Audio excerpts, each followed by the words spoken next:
তিনি অসাংবিধানিক কথাবার্তা বলছেন, তিনি বেআইনি কথাবার্তা বলছেন, তিনি হঠকারী কথাবার্তা বলছেন এবং তিনি অবিবেচনা প্রসূত কথা বলছেন।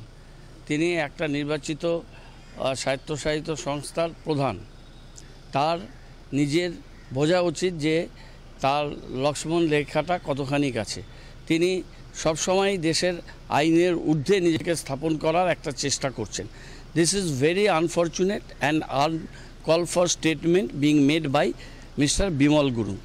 একটা সুশৃঙ্খল সুন্দর পাহাড়ের পরিবেশকে ধ্বংস করার চেষ্টা, তাদের রাজনীতিগতভাবে যখন মানুষের সমর্থন ব্যাপকভাবে কমে যাচ্ছে বিমল গুরুংয়ের, তখন মরিয়া হয়ে তারা এই ধরনের আইনকে নিজের হাতে নিয়ে এই ধরনের হঠকারী মন্তব্য করছেন। আমরা তীব্র বিরোধিতা করছি। দেশের আইন, দেশের সংবিধান এটাকে অনুমোদন করে না।